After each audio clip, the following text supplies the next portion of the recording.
They say the left hand, it drop mountains. They say the right hand, be slaying dragons. All right, so there seems to be some trouble in paradise already because, you know, we're really early into this Zuffa boxing era, if you will.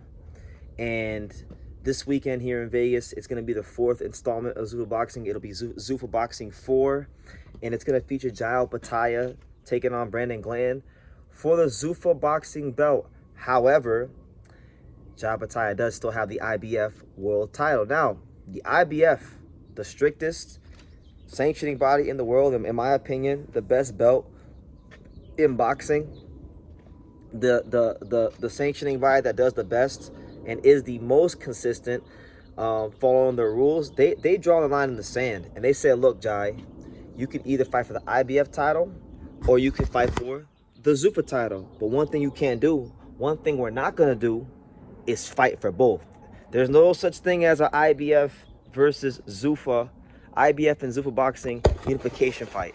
That will not be a thing. So Opetaia has a decision to make. And look, Jai's been here in Vegas. I know he's been training down there at the UFC Performance Institute, the UFC PI, as they call it.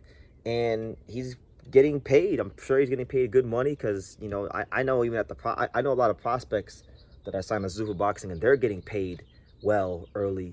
So that being said, you know, I think he's probably going to pick the Zuffa boxing belt, and if he does, then that would be a very interesting event because, you know,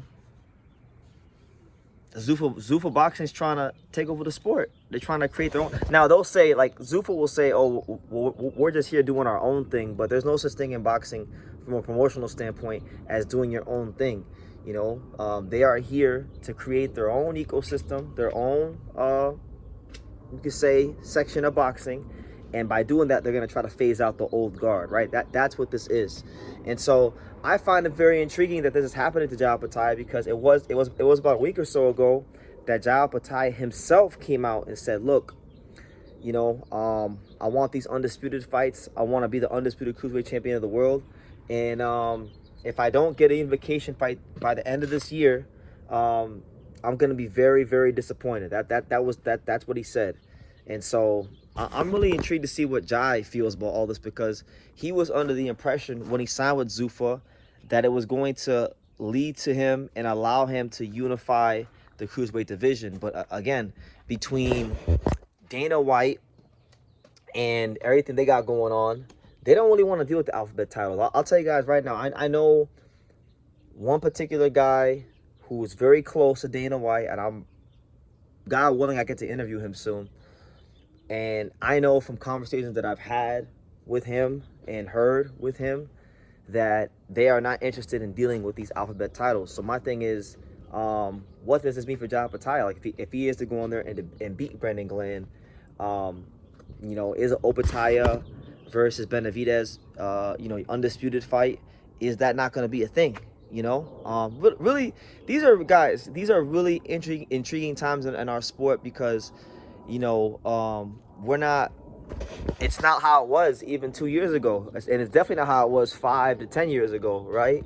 You know, we just had a big time merger between Warner Brothers and Paramount, which I'll talk about in a little bit and how that benefits Zuffa boxing and what that can mean for the sport going forward. But hell, this right here, this event right here, don't let it be lost on you, and don't let it seem like it's minor. This is huge. This is big because you got a sanctioning body taking a stance against Zuffa boxing, and then they're putting their champion in a situation where he's got to make a choice. And my thing is, okay, if Opetaia, let's say if he were to choose the IBF title over the Zuffa belt, I don't know if Zuffa boxing and Dana White and the fine folks there would take too kindly to that. So then now, Opetaia's only promotional backing that he's really had in his career, you know, to this level, it's out the door, and now a lot of opportunities will pass him by. So it's really a terrible position to put a fighter in because, you know, you're damned if you do and you're damned if you don't. If you fight for the Zuffa belt and you go ahead and you know, you relinquish the IBF title, right? Everything you worked for your whole life, you know, one of the belts that you probably dreamed about since being a kid, you no longer have, and you can't pursue your dream of being the undisputed cruiserweight champion of the world, and it probably makes it harder to get a fight with David Benavidez, right? But if you fight for the IBF title, right, and you go against Zuffa, now you're kind of biting the hand that really is feeding you right now. So it sucks. It sucks, and this might, I definitely don't believe that this will be the first time that we see this in the fight game. I think you're going to see a lot of fighters get put in this position by not just the IBF, but potentially other sanctioning bodies like the WBC and things like that. Because right now, we are in boxing's version of the Monday Night War. We are in a power struggle, all right? You could say that the old guard, the IBF, the WBC, the WBA, the WBO, they're WWF. They're Vince McMahon, right? And they're trying to hold on. And then the new guard that's just splashing the cash around and signing up a lot of fighters and has a lot of influence. Zuffa Boxing is Ted Turner in WCW. That's kind of what this reminds me of, because, you know, I was a wrestling fan as a kid, so I definitely see a lot of parallels between boxing and wrestling, right? In some cases, and this is one of them. So listen, I'm pretty sure I know what Jai is going to do, but I don't know. It really seemed like Jai was misinformed about what exactly all the Zuffa stuff was. He thought that this was like signing with another big time promoter from the old guard, and that it was going to get him closer to his dream of being undisputed cruiserweight champion. But let it not be lost on him and any fighter out there, that is not what this is about. Zuffa Boxing is about what they got going on. They don't want to deal with the titles, right? They don't, not at all, right? So that being said, you guys, what do you guys think? What do you guys think about this? And what do you think Jai should do? And what do you think this means for the old guard, like the IBF, the WBA, the WBC, the WBO? What do you think it means for them? And is there a way that the sanctioning bodies can survive? And my question to you guys, the boxing fans, would be: do you even care if they survive? Or are you looking forward to seeing maybe some change in the sport, and hopefully the Zuffa belt and Zuffa Boxing takes over? What do you think? Let me know, fight fans. Let me know, fight fans and True School Sports Empire.